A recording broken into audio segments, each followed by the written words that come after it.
And now I need you to open your Bibles to the book of Psalms. You heard me correctly. You're going to go to almost the exact center of your Bible. When you find the book of Psalms, you go back one book to Job, and immediately preceding Job is the book of Esther. When you turn to the book of Esther, I want you to turn to the first chapter. And as we're looking to the book of Esther, we're trying to study this as one common narrative. We're not breaking it down. We're looking at it in small bites. We're trying to look at it as one common understanding of what's taking place here. And so we're going to do a quick review before we actually look at chapter 5 this morning. I'm banking on the fact that if you're a regular, you've studied through this. This is just simply calling back to memory what you already have been taught and learned. If you have not done that, I encourage you to look back at some of this content. In chapter 1, we meet King Ahasuerus, a king who is full of himself. He is consumed by pride. There's no question he is probably the most powerful man of his day. And in celebration, he throws a party for himself that lasts 180 days to celebrate himself. He is the center of that celebration. We know that over the course of chapter 1, there's different events that take place, but one of them is that he calls for his queen, Vashti, to be paraded around and to be put on display. She declines, and the result of that, the fact that she declines, is that she is banished. She is removed from her throne, we might say. She loses her crown. She will no longer or will never again serve as queen again. In chapter 2, we meet the two central figures of this whole book, and that is two exiles by the name of Esther and Mordecai, two Jewish exiles. Because Esther is orphaned, she's adopted by her next of kin, who is actually her cousin Mordecai, and she is a daughter to him. She has been adopted in that regard. And at this very same time, now that King Ahasuerus from chapter 1 no longer has a queen, he seeks to fill that crown, that throne, we might say. So by conscription, he calls upon every young, beautiful virgin in the kingdom to be required or to be brought into possession into his harem. All of these girls will be in his harem, and he will use this as a process to select the next queen. I want to assert to you, for the majority of these young ladies, this was not a good thing. I know there's debate about that. But this was a horrible travesty that this man takes, or that he takes to his own benefit, stripping these women from their homes, from their families, for his own pleasure. Long story short, Esther is the new queen. Esther is the new queen. God is working in that. Now, before we conclude chapter 2, this is going to become more and more important. At the conclusion of chapter 2, we have one last detail that's added in the last 5 verses. This is going to become, again, very significant as we are working our way through this book. In that section, at the conclusion of chapter 2, Mordecai, he capsizes, he overturns a ploy to overthrow King Ahasuerus. Because his now daughter, adopted daughter, is now the queen, he reports to her, and she reports to the king this ploy to overthrow the king. And the two subjects, or the two individuals who are seeking to take over the kingdom, we might say, are executed. They are hung in the gallows, which we will talk about more in a little bit when we get into chapter 5. What's notable is Mordecai's actions are recorded in the king's ledger, but nothing is ever done about them until we get to chapter 6 next week. Chapter 3. Chapter 3, we enter the enemy or the bad guy of this entire narrative, this entire story. Haman. Good job. He hates the Jews, and in particular, he hates Mordecai. Haman, not Mordecai, who is the one who just worked on behalf of the king, right? Haman is elevated to the position of chief of all officials over the kingdom under Ahasuerus.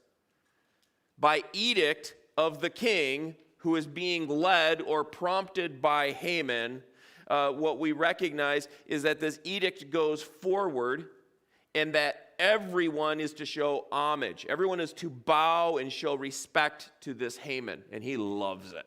He just sucks it up. He is so excited about this. Yet, there's one individual who will not show homage to Haman. It's Mordecai. We'll talk more about that in a minute. We touched on that last week. But when Haman learns that Mordecai is a Jew, he persuades Ahasuerus to kill and annihilate every last Jew in the entire kingdom. This is not a small-scale event. This is a massive-scale event. A complete removal, a killing of every last Jew, woman, child, and man. They are to be killed, their homes are to be seized, and their possessions are to be plundered to the benefit of the kingdom, we would say. Chapter 4. This is what we saw last week. It opens with the grief, the lamentations of Mordecai. He recognizes that to some extent, his actions in being unwilling to bow to Haman have brought this recourse, have brought this terrible edict toward the Jewish people. He recognizes he has a responsibility, this we could say. So both he and the entire Jewish population who are in exile in Persia, they lament before God. They cry out before him. They put on sackcloth and ashes. They are in fasting. That becomes more important as the chapter goes on. But under these terrible circumstances, we start to see God's purpose, his providence. We see the fact that his sovereignty, his rule and reign over all of creation has not relented. God has not looked away, but he is active in everything that's taking place here. In Esther chapter 4, verse 14, look to those verses. We start to see the fact that both Mordecai and Esther are understanding why she's the new queen. In verse 14, Mordecai says to his daughter, Esther, "For if you keep silent at this time, relief and deliverance will rise for the Jews from another place, but you and your father's house will perish. And who knows whether you have come to the kingdom for such a time as this." It was striking to me, and I didn't even notice it till this week until I was just doing some further study. Who is her father in this verse?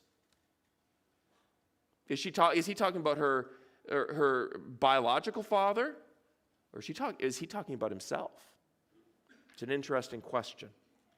So, as he approaches her with this, the question arises, or the note arises.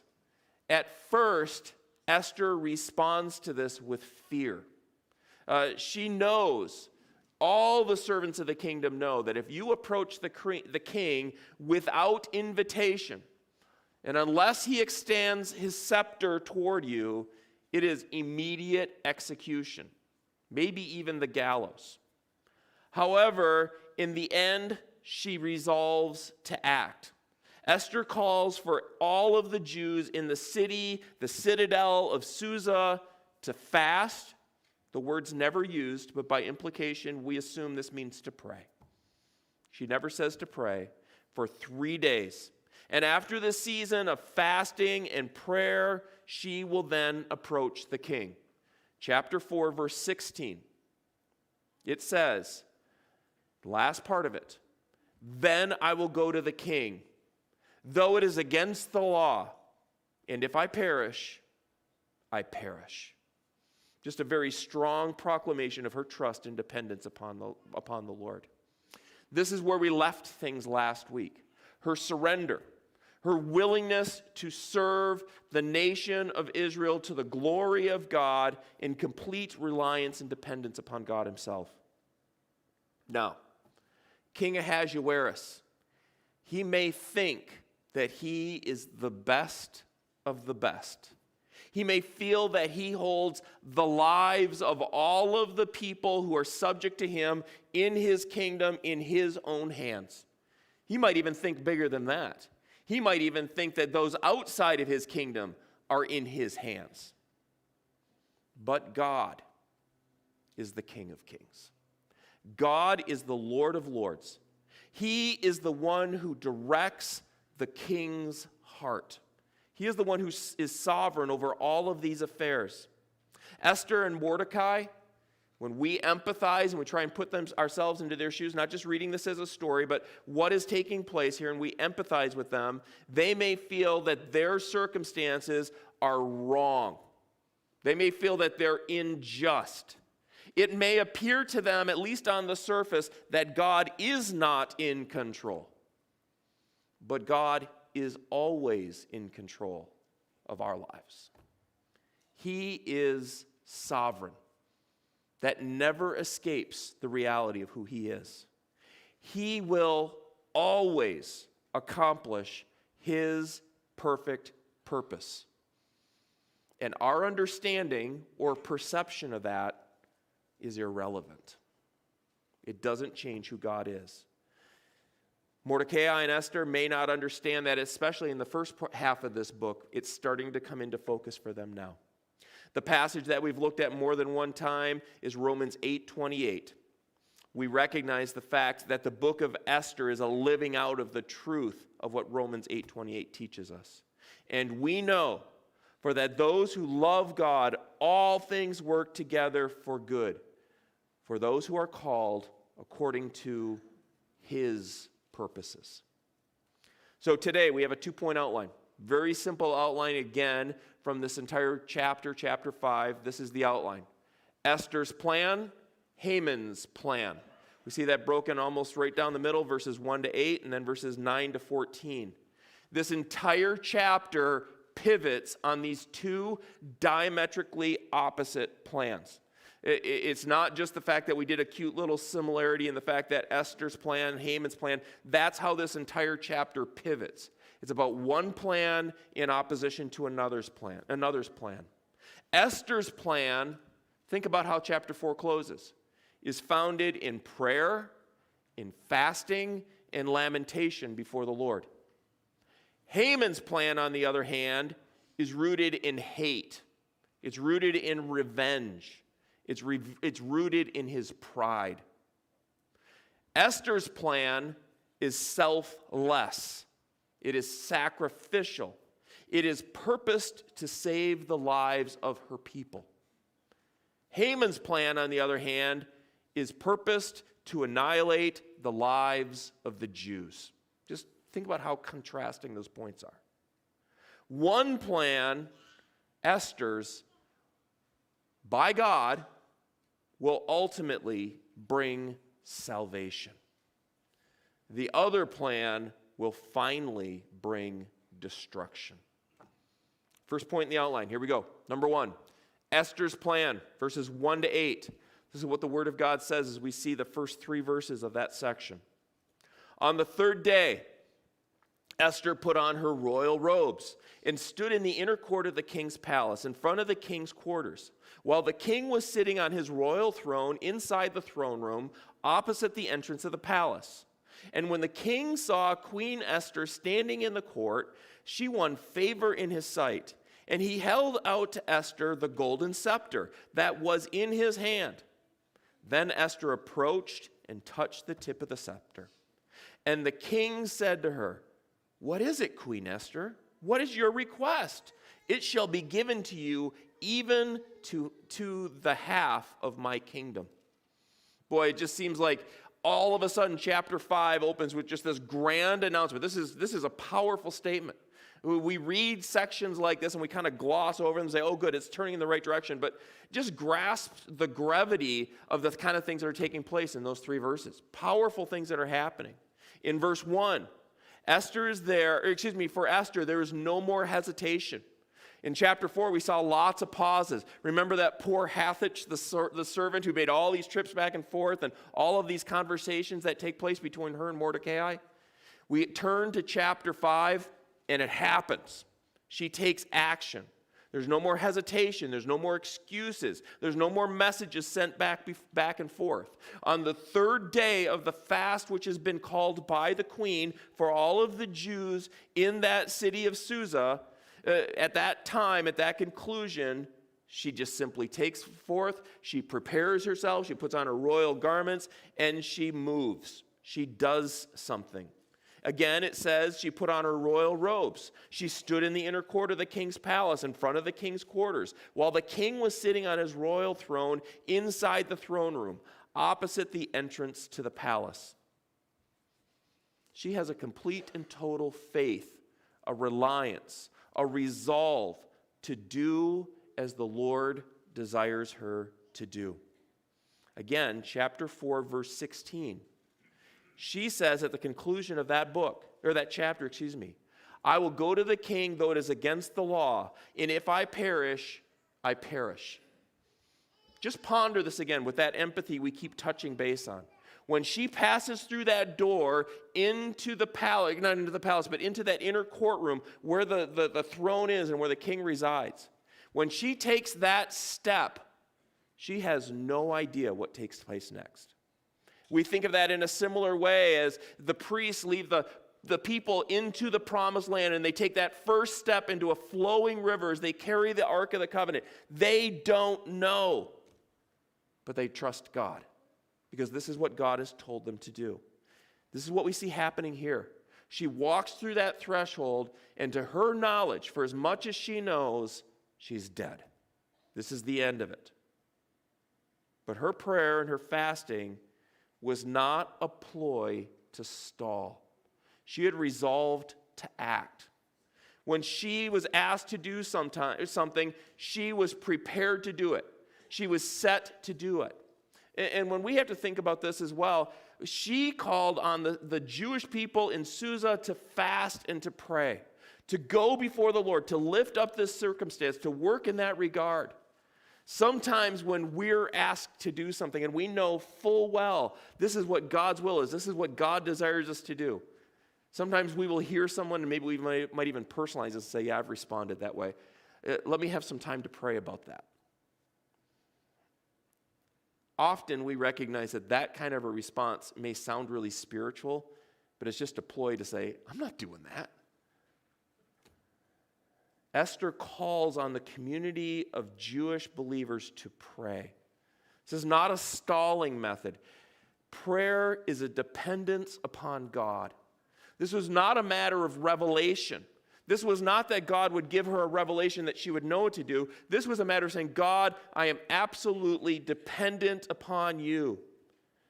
For Esther, she prays and she immediately acts and she does as she said she will do.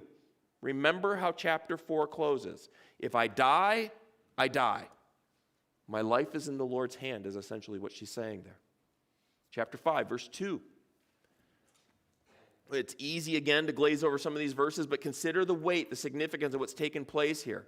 This is the moment of truth. This is where it happens. At this moment, the question is, will she be received by the king or will she be ushered away to her death? What we see in chapter 4, verse 11, this is what we see taking place here. In verse 11, chapter 4, all the king's servants and the people of the king's provinces know that if any man or woman goes to the king's inside the inner court without being called, there is but one law.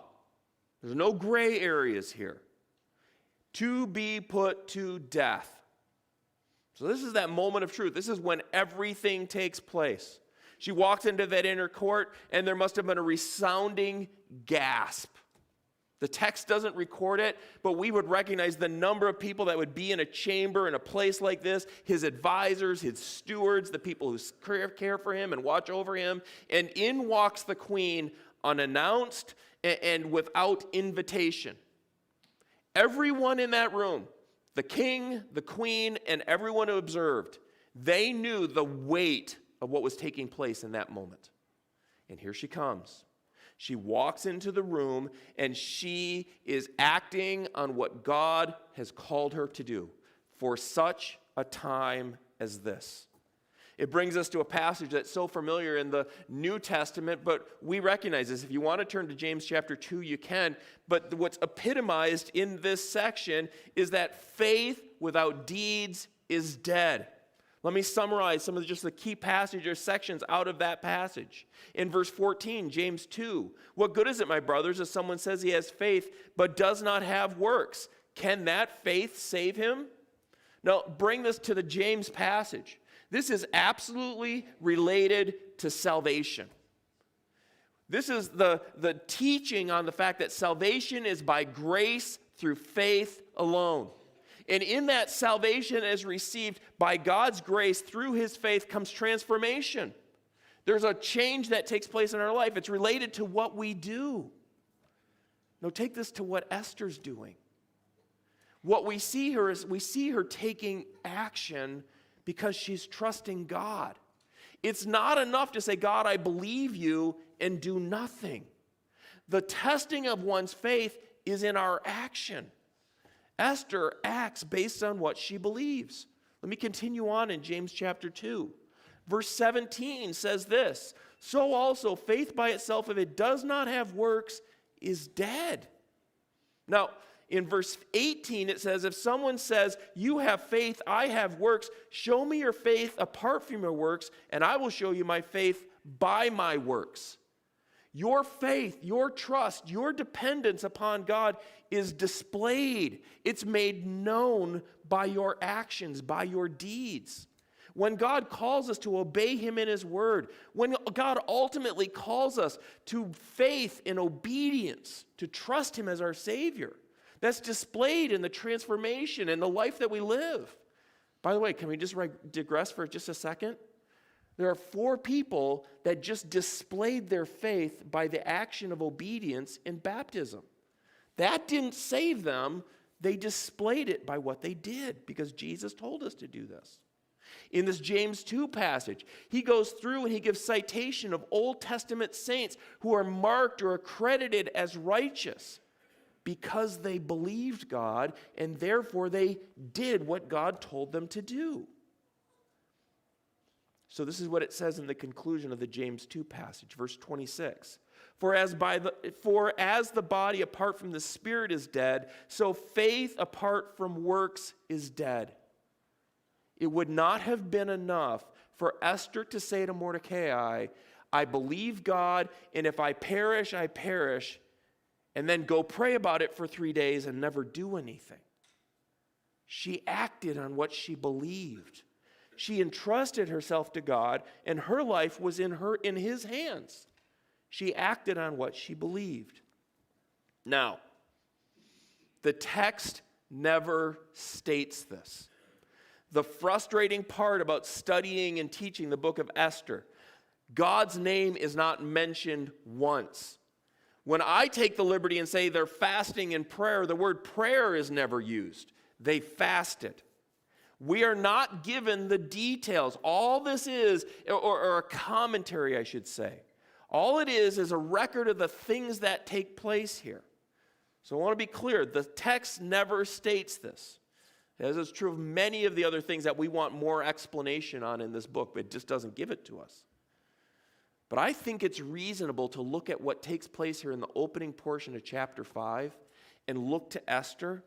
And when we compare this to the faith and deeds of other Old Testament saints, it's reasonable to look at this, though the text never says it, that righteousness is probably accredited to Esther because she believed and trusted God.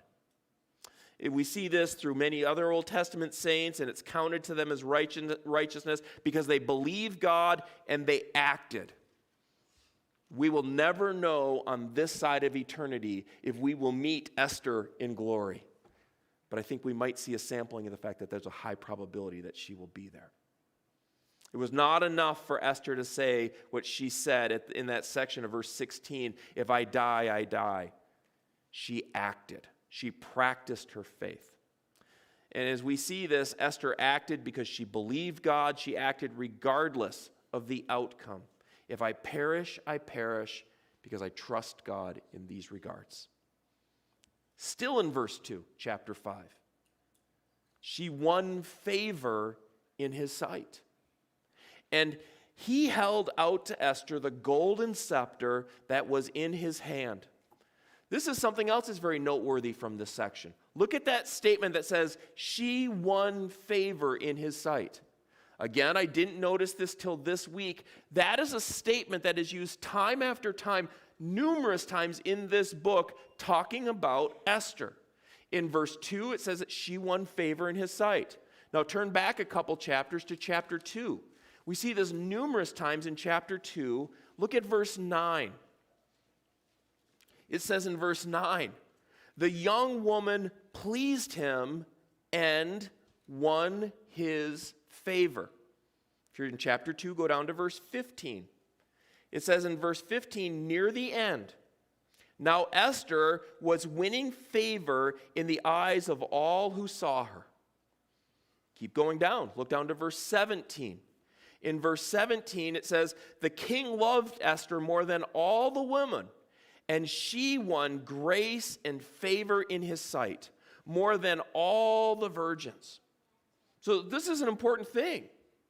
Esther is winning favor in the sight of those who care and tend the harems, and also the king predominantly here. So go back to chapter 5, go to verse 2. Here we see the reoccurrence of the statement. By the way, it's going to continue to show up as we work our way through this book. She continues to win favor. She won favor in his sight. And we see this is the question, is this favor that she continues to win, is this because she's beautiful? Chapter 1, it talks about that. In chapter 2, it says she has a wonderful form and she looked beautiful. Is that what this is about? Is it a matter of the fact that she just was a really graceful, really, just kind of that sweet southern charm, and everyone just fell in love with Esther? Well, I want to say this. To some extent, she has a responsibility in that. She has a duty to exude grace, to show grace, that the inner being of who she is as a one who trusts God should flow out of who she is as a person. And this is endearing to people that are around her. It is a sweet aroma of God himself in her. Think about that. But the favor that is falling upon her, if we could say it that way, this isn't Esther's favor. This isn't Esther's merit. What we see happening here in this story, in this narrative of Esther, is this is God's favor that resides upon her. This is God's providence and sovereignty at work. Hear this out. Esther had the responsibility before God to reflect her Lord well. So do you. You have a duty. You have a responsibility to reflect him well. But in this account, God is the one who is sending or placing favor upon her. Now let's just talk about our responsibility in this as believers, as followers of Jesus Christ. How does your life reflect your Savior, Jesus Christ? The way that you interact, the way that you have relationships with people, the way that you spend time with people in your community, the kind of relationships you have with your neighbors, the kind of relationships that students have in the classroom or on the athletic field, the kind of relationships that we have as we interact with people who serve us and take care of us in our community. Do you exude the grace of Jesus Christ before them? Is your life a sweet aroma before them? And without sounding too crude, or is there some other odor that's left behind as you walk away? Is it the smell of your rotting flesh that resides? In this situation, I think we can absolutely say Esther was graceful. But get this, don't lose this. But it's God's favor that's going before her. It is God who is working in the heart of the servants and the ones around her that she's winning favor with. It is God who is working in the heart of the king who she wins his favor. This is God's purpose. This is God's providence that's working in and through her. This is what we see taking place here. So continuing on in verse 2.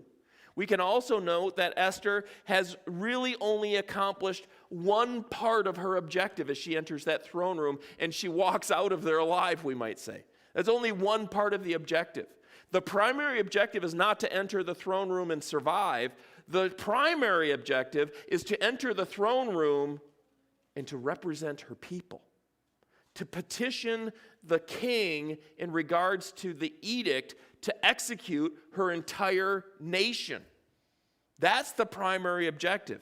If we could say it this way, she's only halfway there. The easy part's done.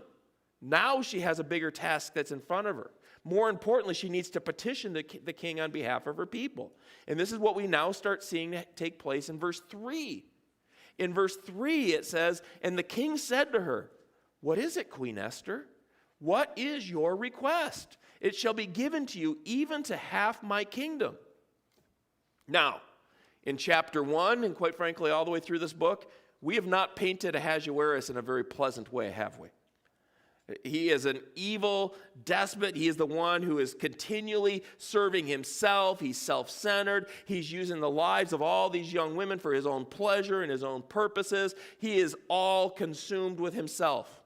He absolutely is dependent upon his advisors who ill-advise him, who give him crazy, ridiculous information, and he follows it. He's led around like a rabbit in a carrot, right?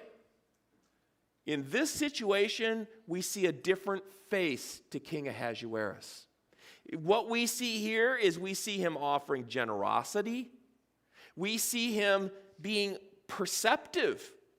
He knows that when Queen Esther is there under these circumstances, something's going on. He seems to be perceptive in the fact that Esther has a request. We don't see her in any way saying, "King, I need a favor."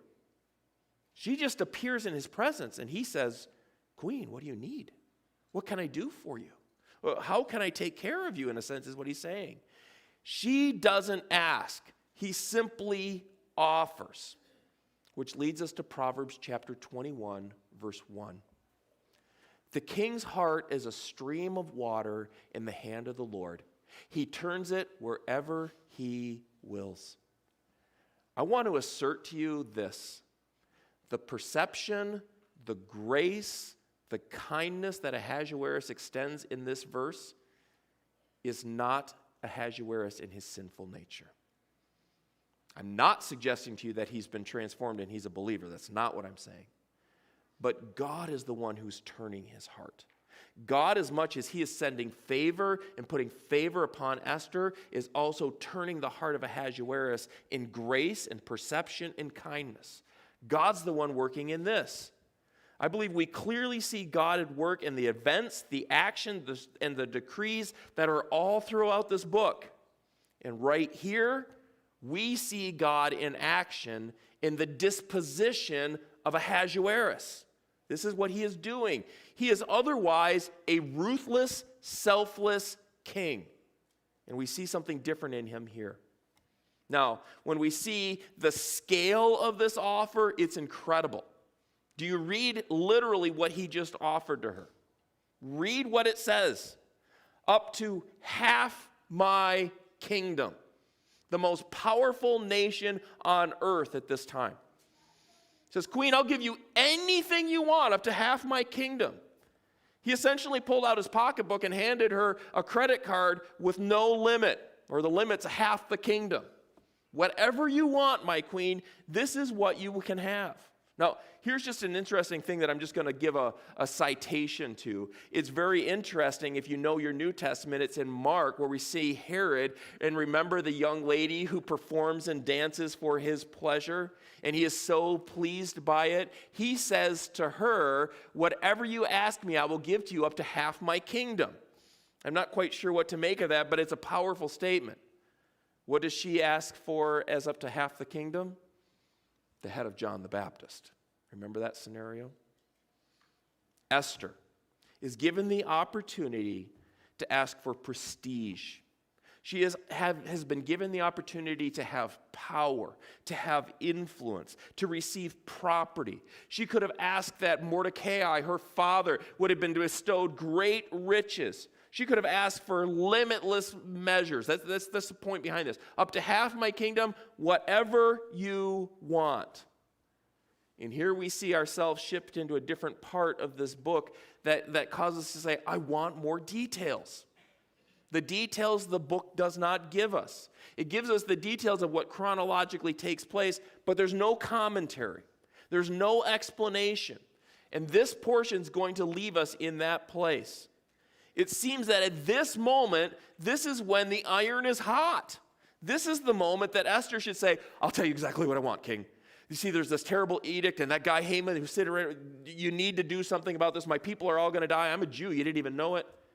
And based on what he just promised her, it would have been supplied. It would have been provided to her. But something else is going on here that we don't have precise details to. The best way I know how to explain this is Esther is not playing the short game. She's playing the long game.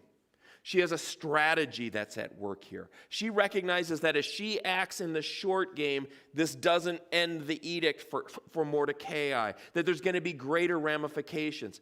Somehow it seems that she's perceptive that unless Haman is dealt with, this doesn't go away. And this can't be addressed with a simple request at this moment. I think. It seems. You get how I'm saying that? Look at verse 4. And Esther says, if it please the king, let the king and Haman come today to a feast that I have prepared for the king. You hear what her request is? He says, Queen, anything up to half the kingdom. She says, well, if it's okay with you, king, I'd like to throw a party for you. That's my request. I want to throw a feast for you and Haman today that I have prepared. Past tense. She's already gone into the throne room seemingly with a strategy. If he receives me alive, if he will listen to my petition is I want him to come to a feast that I will throw on his behalf. And we know this king, he likes a good party, right? He likes his party. And so she's already acted, she's prepared it, and the plan to enter his presence is that this is what my husband will want. This will give him pleasure. I will throw a feast on his behalf, and I want Haman to be there also. Now, a new section we haven't read yet. Look at verse 5. Then the king said, bring Haman quickly. You hear how he responds to her request? I want to throw a feast for you guys. He's like, go get Haman. Go get him, so that he may do as Esther has asked. So the king and Haman came to the feast that Esther had prepared. And as they were drinking wine after the feast, the king said to Esther, what is your wish? It shall be granted to you. And what is your request? Even to half my kingdom it shall be fulfilled. Then Esther answered, my wish and my request is... We're going to keep reading in a second. So here again, we just see the fact that Haman, the right-hand man, he's there, he's present. This is very important.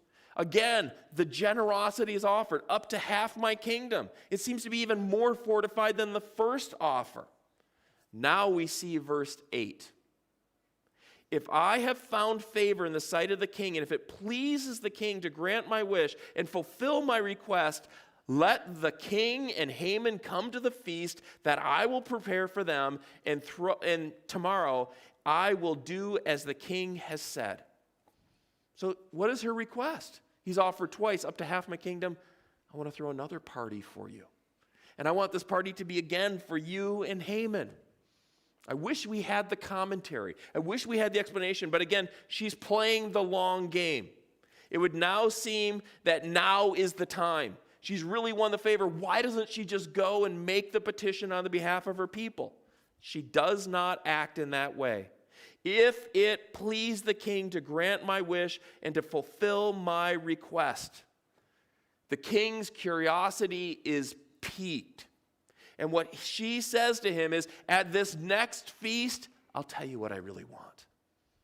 2 feasts, and then I'll tell you what I really want. These 2 guys who are full in the belly and are consuming their wine, we know they love that from chapter 1 as well. They are cued. They are excited. They are provoked, we might say. And at this moment, there's another call for a second feast, which brings everything to the point that we say, What is it? How is she going to respond? What is the request going to be? Why doesn't she already ask? And it brings us to the second half of the chapter, the second plan. Because according to the way this narrative is laid out, we have to see Haman's perspective to understand what's going to take place in chapter 6, right? This is Haman's response, verses 9 to 14. The second plan, Haman's plan, verse 9 says this, "And Haman went out that day, joyful and glad of heart." Woohoo! He's loving it. "But when Haman saw Mordecai in the king's gate, that he neither rose nor trembled before him, he was filled with wrath against Mordecai." Do you see how polar opposite this guy is within himself? He's going out, he's clicking his heels, he's excited, he's whistling to himself, he's filled with joy, he's filled with gladness. The queen just threw this great feast on the king's behalf and on my behalf. This is wonderful, and there's another one tomorrow. I can't wait for it. Mordecai, that bum, he won't show me homage. I can't believe it. This horrible guy. And he's just furious at him. He just flips from one side to the other. If I could say it, he's unbalanced. He's out of balance in regards to that. So Haman is completely consumed with himself. He's consumed with his pride. He's consumed with the excitement of these feasts, the fact that he's invited to them, and it's all about him, it seems like. And then we see the fact that we see this response from Mordecai, and what's the problem? Verse 12. "Then Haman said, 'Even Queen Esther, let no one but me come with the king to the feast she has prepared. And tomorrow also I am invited by her together with the king.'" There's no part of Haman that considers this feast or about anyone else, but he's simply consumed with himself. This is so good for me. This is a wonderful opportunity for me. Haman loves the personal pronouns. I, me, my. Again in verse 9, he passes through that gate, and here's that Mordecai who just frustrates him to the end. And as we see that Mordecai, here's an interesting thing. Remember how he left us with this? This struck me this week. I didn't see it preceding. We asked the question, why won't Mordecai show homage? Why won't he bow before Haman? Why won't he do it? Is this a matter of the law? Is this a matter of his pride and that here's that Agagite, I'm not going to bow to him? Well, we're still not given that information. And we recognize at the beginning of chapter 4, he's filled with regret because he recognizes his actions have been a part in bringing this edict against all the Jewish people, right? Well, the edict's in play. They've fasted. They've lamented. The queen is acting on their behalf. He still won't show homage. It just simply shows us there's something deep going on here that we still don't have a full knowledge of exactly, but he still refuses to show homage to Haman, and Haman's furious. How dare he? Does he know who I am? I'm going to teach him not to disrespect me. I carry the king's signet ring. Doesn't he know? Doesn't he know that the queen is hosting me for a feast in the king in my honor tomorrow? Do you see how he's just drunk on the poison of pride? He's just consumed with himself. It's in Proverbs chapter 16 that we see this truth. Pride goes before destruction, and a haughty spirit before a fall. It is better to be low of spirit with the poor than to divide the spoil with the proud. Pride goes before destruction. Haman is consumed with himself, and his plan will lead him to destruction because God is sovereign in this. So, how does Haman respond? How does he respond to this feast that's being thrown in his honor, in his frustration toward Mordecai? Look at verse 10 down to 12. "Nevertheless, Haman restrained himself and went home." By the way, Haman's not the kind of guy you would expect to show restraint, but he does. And he sent and brought his friends and his wife Zeresh. And Haman recounted to them the splendor of his riches, the number of his sons, all the promotions which the king had honored him, and how he had advanced above all the officials and servants of the king. Then Haman said, even Queen Esther, let no one but me come with the king to the feast she prepared. And tomorrow also I am invited by her together with the king. Getting the tone of that, I hope I'm not over-embellishing that. He's like, this is awesome. Do you all, my wife and all my friends who I've called to see this, do you just see how wonderful I am? Do you see the great things that I have? Do you see the splendor of who I am? Can you recall your memory back to chapter 1? Remember a 180-day feast that concluded with a 7-day drinking bash? This is the same song's second verse. It isn't quite as loud, but it's just as bad. It's just as bad. He has the same disease of pride that Ahasuerus has, and he is consumed with himself. In chapter 1, Ahasuerus was consumed with his greatness, with his kingdom, with his conquest, with his stuff, and he wants everyone to see it, so he throws a 180-day celebration for himself. What do we see Haman do? He may not be the king of a great empire, but I want my wife and all my friends to come see how great I am. Let me recount to them who I am, what I've done. So he throws a party for himself, and he invites these people. Verse 11, he recounts to them the splendor of his riches, the number of all of his sons, which, by the way, in that time and era was significant. The promotions the king had honored him with, the promotions with the king had honored him, and how he advanced among all the officials and servants of the king. I'm the king under the king. I am the man. So again, as much as in chapter 1, we made the notation that there's this great contrast. The intention of the text, I believe, is that only God is awesome. No one is awesome in relationship to him. Only God and God alone is great. Here we see the pride of Ahasuerus, now Haman, and they are nothing. They are but a little man before the Lord. It's Proverbs chapter 16 again. Nope, not Romans 8:28. It is Proverbs 16, verses 18 to 19, that it says, pride goes before destruction, and a haughty spirit before a fall.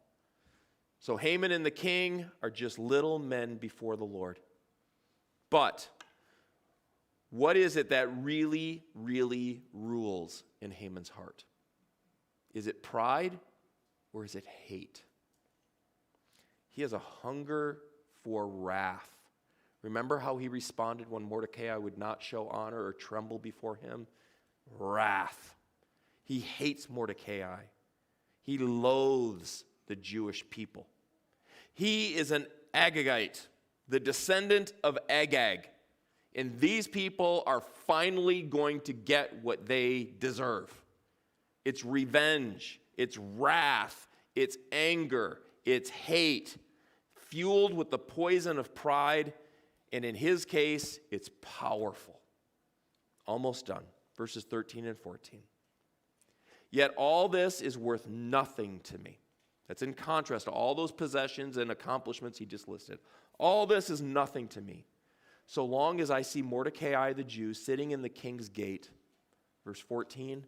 Then he said to his wife, Zereth and all his friends said to him, let a gallows 50 cubits high be made, and in the morning tell the king to have Mordecai hanged upon it. Then go joyfully with the king to the feast. This idea pleased Haman, and he had the gallows made. Now, let me just touch base on this when we see his wife and his friends giving him this advice. We've raised this question 3 times now. Who are your advisors? Who are you surrounding yourself with? Who is filling you with counsel? Is it wise? Is it foolish? The contrast, and we recognize that Mordecai was a great advisor to Esther and challenged her to do what was difficult, yet what was God's will. In these cases, we see these secular men, and they're surrounding themselves with individuals who are filling them with foolishness, with their own pride, with their own deception, with their own hate. And when Haman is here spilling over with pride, his wife and his friends advise him to act in accordance with who he is within himself.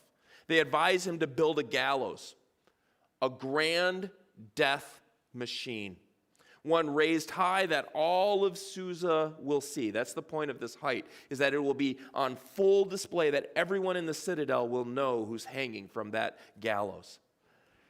And as we think about this concept of the gallows, we're just going to touch on this lightly. It's gruesome. This is a death machine, but it's nothing like the gallows that we think of, where there's a platform and a hangsman's noose that someone would be executed in that way. In almost all certainty, this is a pyre, this is a pole that's placed in the ground. And when we see this, the fact that one who is hung on the gallows is skewered. They are impaled on a gallows. And this is a gruesome forerunner to what the Romans and the Greeks would recognize as, they would recognize crucifixion. This is a forerunner to that. And it's horrible. It's gruesome. And the body that would be impaled in that position would be like a trophy, displaying the greatness of those who have overcome. Haman saying, oh, that'd be wonderful. I want to see that happen. And I want everyone to know who put him there and see how great that I am. Haman goes to bed that night dreaming dreams. He has a grand feast in his mind that's going to be thrown by the queen in his honor. And in the background, we might say, is the body of Mordecai impaled on a pole, towering above the city for all to see. In conclusion, God is sovereign. God has a purpose. God will preserve his people. God will weave all the details of this beautiful story together for his perfect will. The perverted plan of a king, the exile of his people, the edict to select a new queen, a plot to overthrow the kingdom, the prideful and angry Haman, a golden scepter that is extended. All of this, the favor of the king toward the queen, is all God's hand at work for his purposes. God is in control. Chapter 5 pivots on 2 points, 2 opposing plans. One plan will bring salvation. The other plan will bring destruction. Romans 8:28. And we know that for those who love God, all things work together for good, for those who are called according to his purpose.